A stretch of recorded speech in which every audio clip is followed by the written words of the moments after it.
When you're looking at an organization, how can you tell if their AI is a powerful strategic asset or a ticking time bomb just waiting to go off? Well, the answer, almost every single time, comes down to their AI governance. So let's dive right into this because it's an absolutely critical piece of due diligence for any stakeholder. All right, just a quick heads up before we really get going. This is part 5 of a 15-part brief overview of a pretty comprehensive research report from Virtualization Options LLC. The full title is A Stakeholder's Guide to Assessing an Organization's AI Readiness, Governance, and Risk Mitigation Strategies. Now, as you can probably guess, these explainers are just scratching the surface of what's in the full report. And of course, please remember, this is not legal, financial, or investment advice, and it doesn't come with any warranty expressed or implied. So this is the big question, isn't it? For any investor, any regulator, any business partner, this is what it all boils down to.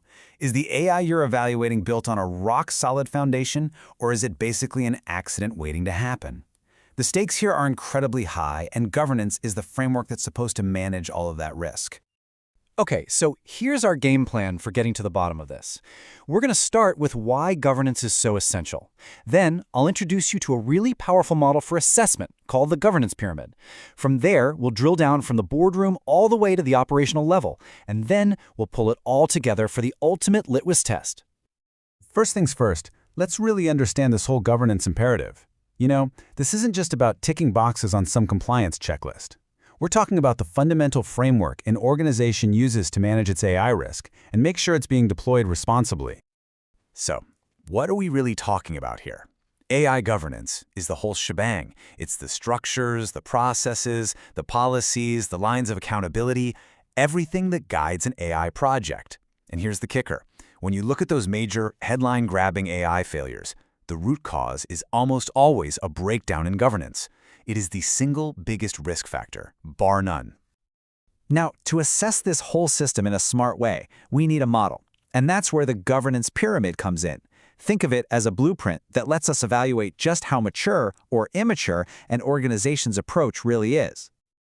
Now, this right here, this is a really important idea. What this pyramid shows is how every single piece of governance is connected. It starts at the very top, with the board, and it has to flow all the way down to the day-to-day operational controls. For this to actually work, every single one of these levels has to be strong and has to work together. A weakness anywhere in this pyramid compromises the entire structure. Okay, let's start our investigation at the very peak of that pyramid.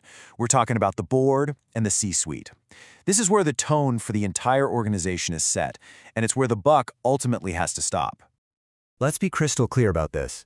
If the board isn't actively involved, if they aren't overseeing the AI strategy and its risks, that is a massive, flashing red flag.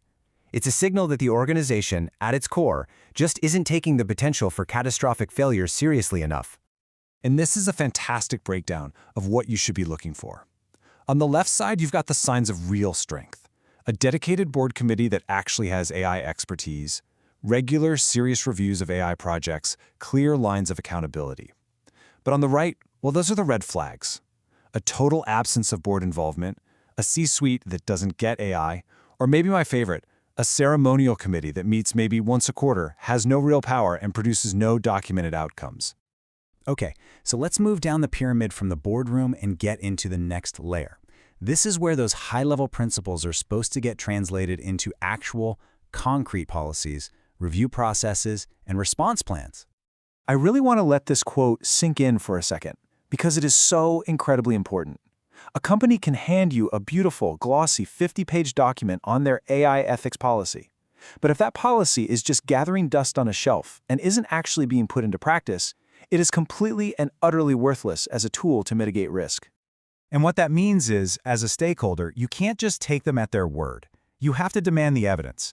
Ask for the model validation reports. Tell them you want to see the real results from their bias testing. Request the minutes from their governance committee meetings. This paper trail is how you find out what's really going on. And within this layer, there are two processes that are just non-negotiable. On one hand, you've got model risk management. That's the technical side. Is the model accurate? Is it stable? Is it doing what we think it's doing? But then you have the ethics review, which asks a much broader set of questions. What are the societal impacts here? Does this system align with our company's values? A mature organization will have tough, independent processes for both. All right, let's pull all of these threads together. We've looked at the different layers of the pyramid from the very top all the way down to the documentation. Now it's time for the ultimate litmus test. So, remember that pyramid we talked about earlier? The biggest takeaway here is that this is not a checklist where you can just pick and choose what you want to do. It's a single, interconnected system. Strong policies don't mean anything without board oversight, and board oversight is just for show if you don't have robust operational controls.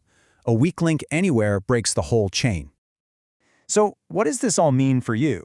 Well, your job, your mandate as an investor, a partner, a regulator, is to push past the surface-level stuff. Don't just ask, hey, do you guys have an AI ethics policy? No.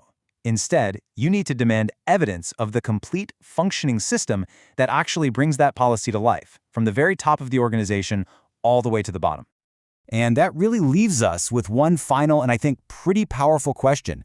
If an organization can't show you the proof, if they can't demonstrate that their governance structures are real and effective, then you have to ask yourself, what else could they be hiding?